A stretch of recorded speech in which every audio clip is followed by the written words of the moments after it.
In the wake of various real estate lawsuits, I wanted to address the clickbait out there that make it sound like buyer agents are going to disappear and that buyers and sellers are suddenly going to save gobs of money.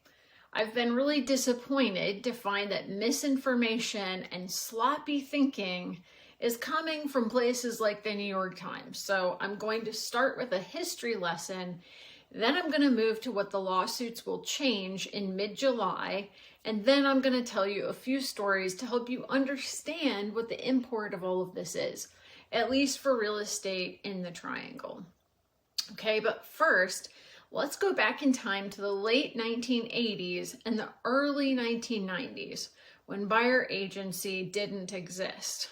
Yeah, it didn't exist before. Did you know that total commission before buyer agency existed was between 5 and 7%? In 1992, the average total real estate commission was 6.04% across the United States. Since then, real estate commissions have been declining. They've been going down. The current national average is 5.46% of the final sales price.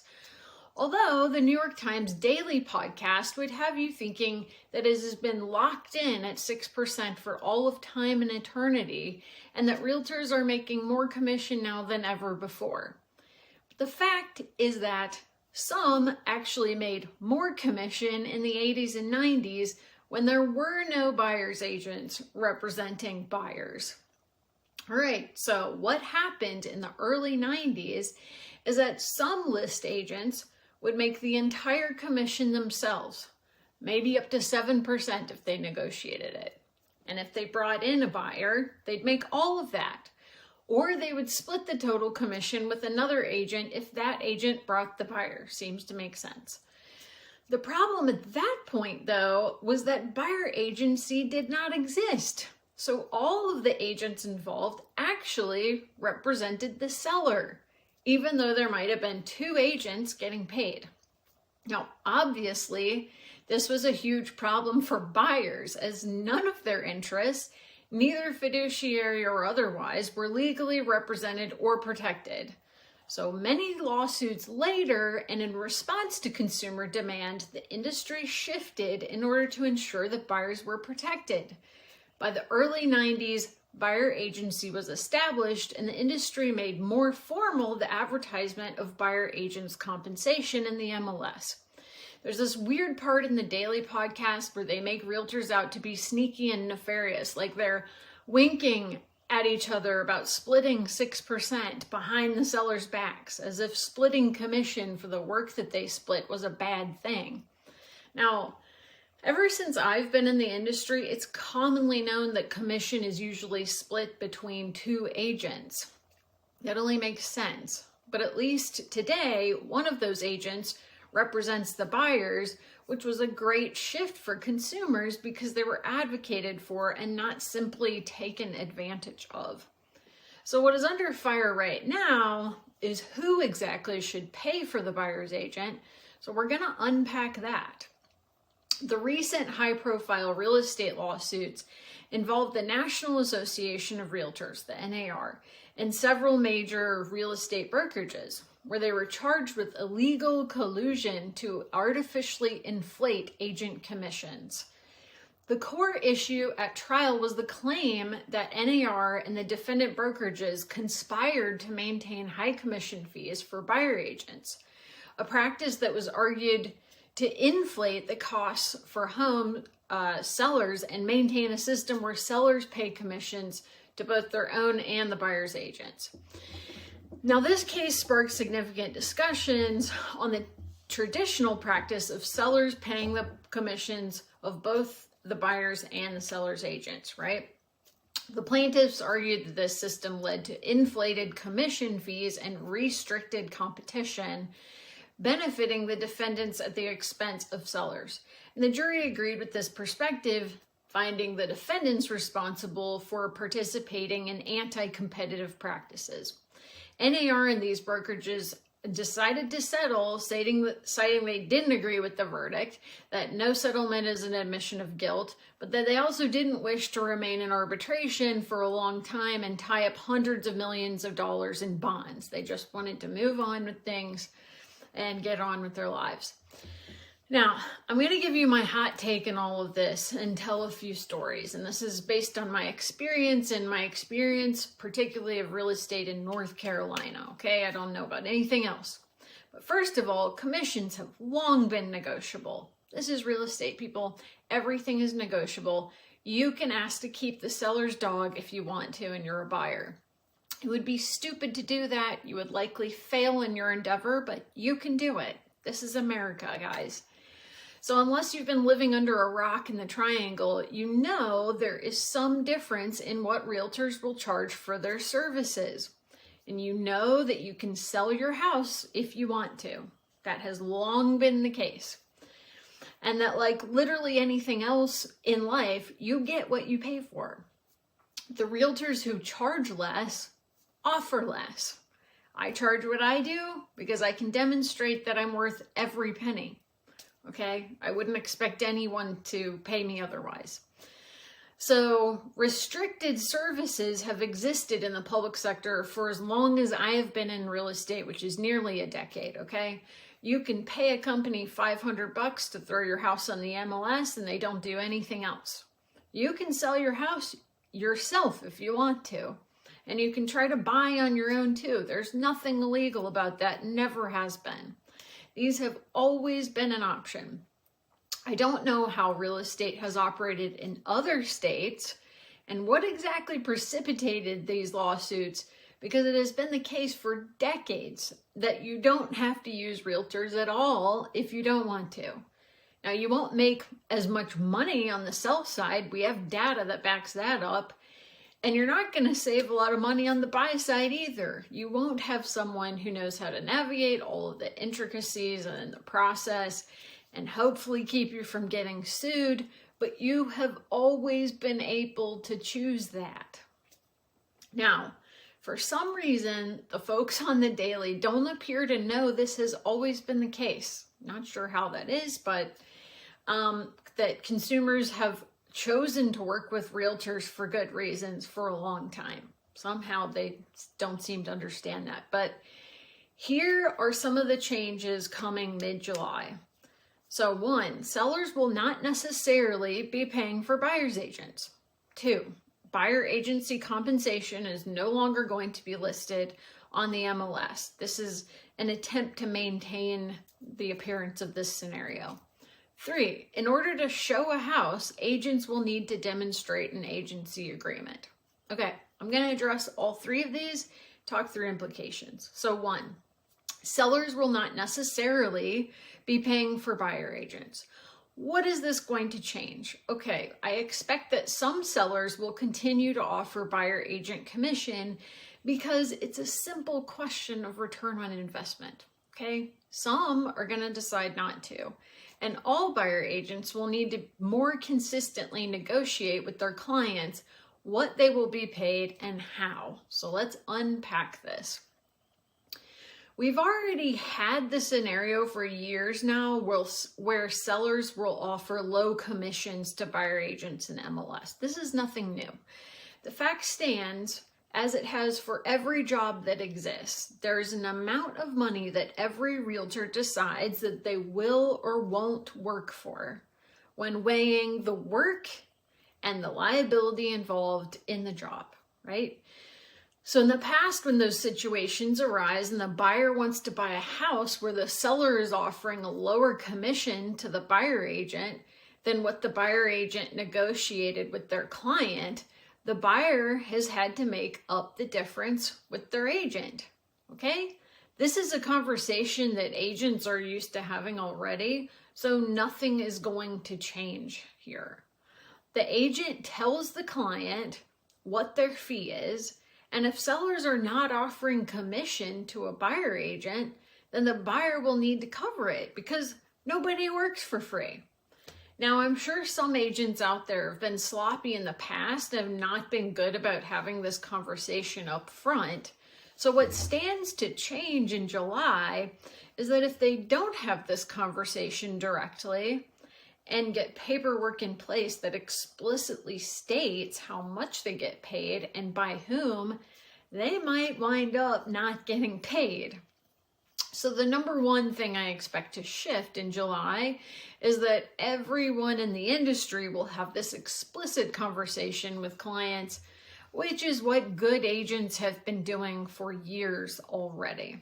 Okay, not a whole lot of new stuff there. So you might be thinking, well, won't all sellers refuse to pay buyer agent commission now?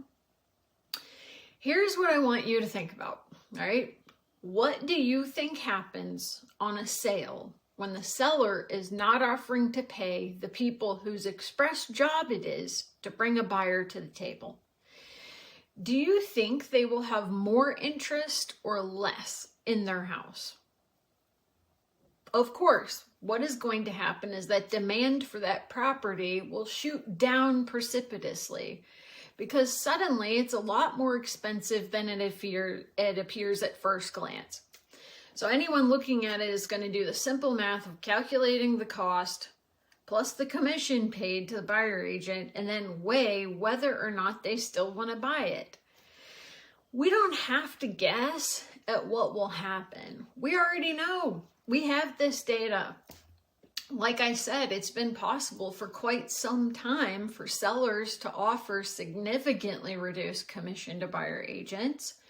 And when they do, it always results in a longer time on the market and significantly lower sales prices. It's not rocket science, okay? You make more money on the sell side when you bolster demand.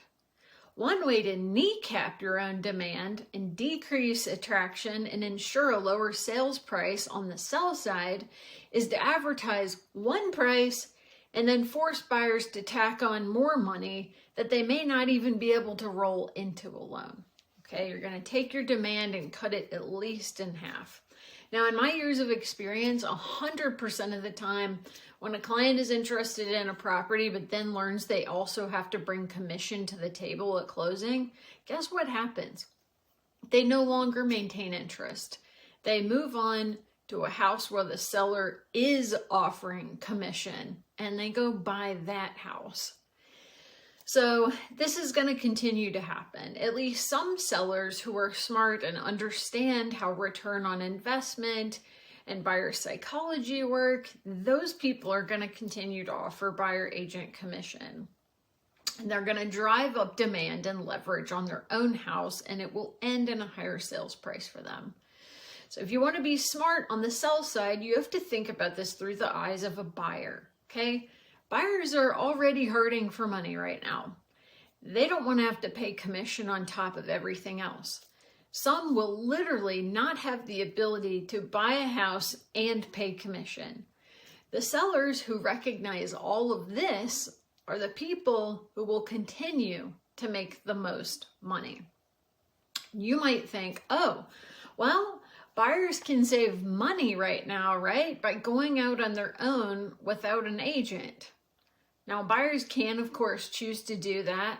They've had this choice for decades already. But there are a number of things that people forget about when they think that somehow this is a shift in the industry that really makes sense.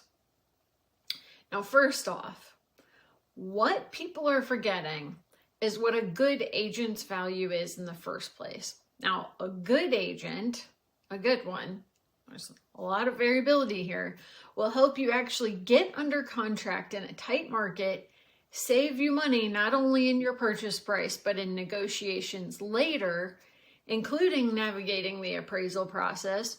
But last but not least, they're going to help keep you out of court. Now, do you know that every year the stack of paperwork required to buy a house gets longer? The legal contracts are always shifting. And do you know why? They're always tied to lawsuits. Every year, realtors have to take hours of education just to keep up with these shifts. Real estate is a legal minefield, and if you're not in the business full time, chances are you have no idea just how litigious it can get. You don't want to find out. So these two facts, that a good realtor should save you money and keep you out of court, these are why when I put an offer in on a house outside of my area earlier this year, I hired a buyer's agent. I did. I didn't have to do it. I could have saved myself about $15,000. I have access to all the paperwork. But I knew that I didn't know what I didn't know. And I knew that trying to save $1 now to lose $5 later and potentially wind up in court was a losing scenario for me. Right? So here's the other thing people don't understand when they envision buyer's agents going away. They don't know that many, if not most, list agents and sellers don't want to work with unrepresented buyers.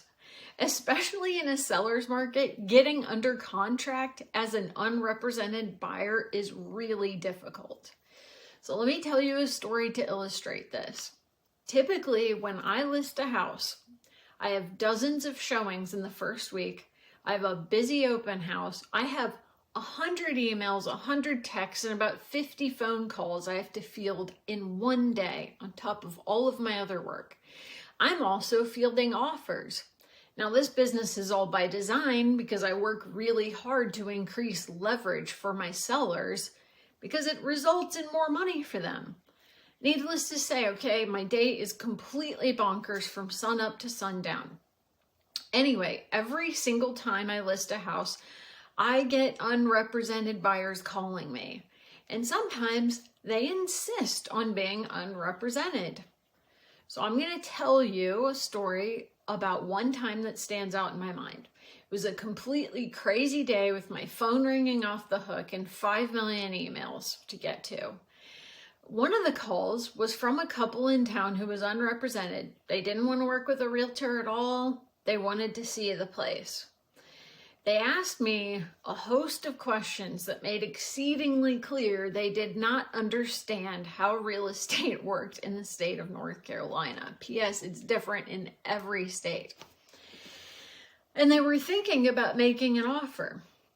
They were noodling about trying to figure out if I would give them the answer to whatever they were thinking about offering. They wanted to know if what they were offering was worth writing up. Now, I couldn't give them an answer to that. That would have been illegal for me to do that. But I also didn't have time to show them the house. I literally didn't have time to explain to them how real estate in North Carolina worked. Never mind the fact that that wasn't my job. I wasn't getting paid for that as the list agent to explain how real estate works to people on the buy side. That is what a buyer's agent is for, and it's completely different work. That's a completely different job altogether. Now, these people needed several hours of work just to be caught up to speed about how real estate works. They didn't have the slightest clue of what paperwork was necessary, what agency was, or why they should be working with a realtor, right? So they said this was their dream home, but they didn't want to work with a realtor. So they came late to the party and they were so underinformed that they weren't able to get in an offer on time or see the place at all, right? By that point, I had all these offers from people who were working with real estate agents, and one of them got the house. So this is the bottom line. This is what life looks like for a good real estate agent who lists houses. Okay, they don't have the time to work with anyone who is unrepresented.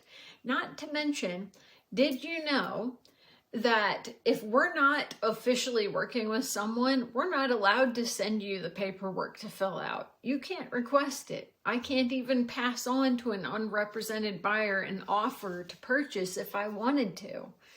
You have to go find the forms yourself and fill them out yourself and hope that they're current because they change all the time. So if you're a buyer, you're far better off getting an agent. if these people had taken my advice and they got a buyer's agent, they could have gotten in an offer on time. Instead, they sat on the sidelines, noodling around while someone else got the house. I don't want that to be you, okay? The second thing that a lot of people are missing, and it's easy to miss if you don't work in real estate, is that a lot of list agents don't want to work with unrepresented buyers, and they actually have policies in place to not work with them, even before they show up. So why is that? Are these people just being difficult? Well, it's because not only do they literally not have time, but because their liability goes up through the roof. It's twice the amount of work as usual, and the chance that the deal will fall through increases significantly when you're working with somebody who is ignorant and not listening to you. So I'll pause here and say that if you do get an offer from someone, you have to pass it on to your client immediately, okay? It's wrong to not do so. But I think what syndicates like the New York Times apparently don't know is that there's absolutely no injunction on list agents whatsoever to pause in their busy day and write up an offer that an unrepresented buyer says they want written up. Not only are they not allowed to do that if they don't have some kind of agency paperwork signed with them, but most wouldn't even if they could. It's not illegal to get agency paperwork signed with an unrepresented buyer that states, essentially, that that person has chosen to remain unrepresented and has no protections, okay? Buyers might come into that scenario thinking that just because they don't have a buyer agent, they won't be paying for one. This is not a new scenario. It's already been happening. But what ignorant buyers like this don't understand is that by that point, listing agents have already negotiated with their sellers what will happen in this scenario. And every good agent I know doesn't discount their commission just because the buyer has chosen not to be represented. List agents are still going to charge their sellers anywhere from 5 to 7%, most likely, in this scenario, because their work doubles, if not more than doubles, when you work with an unrepresented buyer. So yeah, I don't know any good agents who are going to say, yeah, this work is going to double my time and work on it and my liability, but I will discount my commission. I mean, that just doesn't math. So years ago, I got into a situation, it was a total nightmare, where I was the list agent and I had a buyer call me up who was unrepresented, and he insisted on working with us. We weren't in the hot sellers market that we're in right now, and I explained to my sellers the risks of working with this person, and I told them I'd rather not do it, even though I would actually double my money in the end. But I told them, if you really want me to do it, I will do it for you. But you got to understand the problems here. And they agreed, and they agreed to pay me both sides of the commission because they recognized that it was twice the work. And I attempted to thread the needle of being on the sell side and working with an unrepresented buyer. It was a total nightmare. Now, these people were from New Jersey. No offense, New Jersey, but they didn't understand the first thing about real estate in North Carolina. And because I represented the seller, they were unwilling to listen to anything I said, even though they opted to be in this position. So in addition to that, they tried to argue that the sellers needed to replace the roof, even though the roof had no issues with it. They were trying to get $20,000 out of them. Now, if they were working with a good agent, all of this would have been filtered through that agent first, instead of causing all the bad blood that such bogus requests created. They even went so far as to insinuate that they were going to sue us over their misunderstanding of how tax records report square footage. They didn't understand the lot, and when I tried to explain it to them, they wouldn't listen.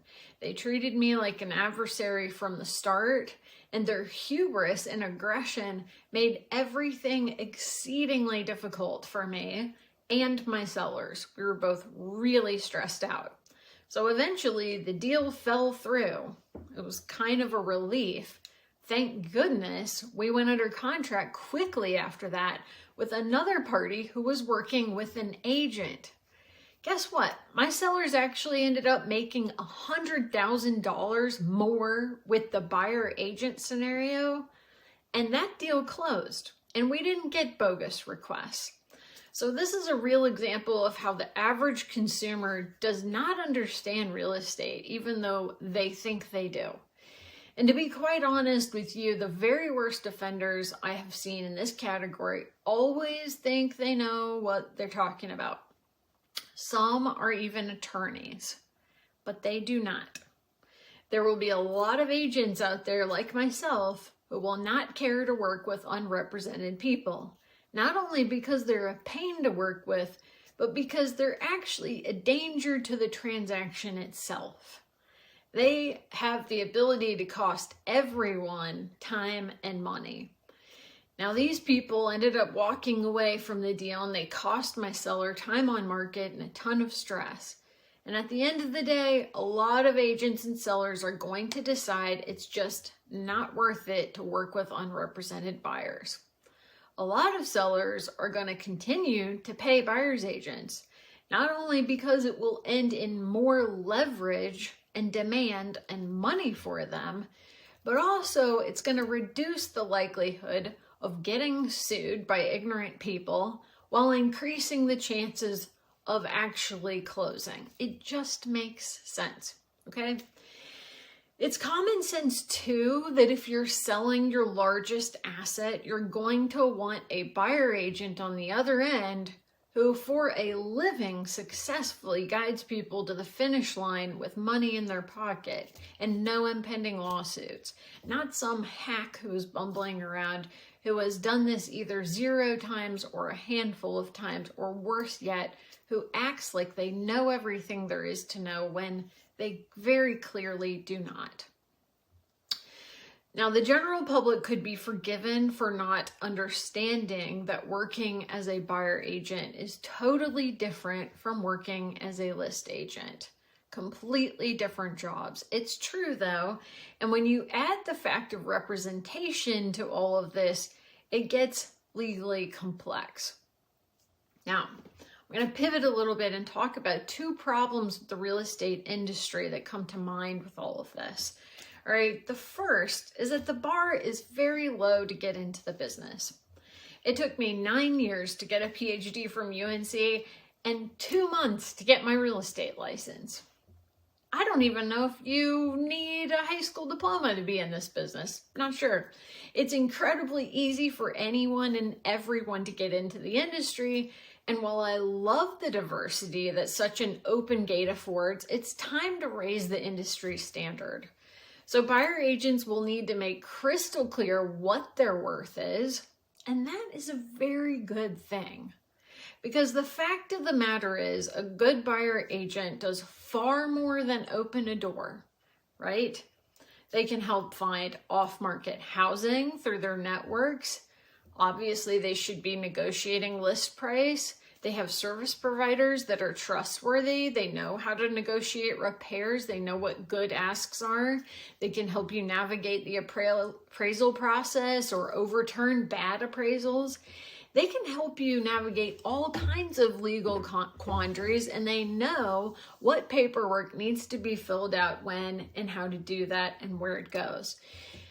So there is a huge benefit to using realtors who actually are good and know what they're doing. And also realtors have to take continuing ed every year as well as ethics training.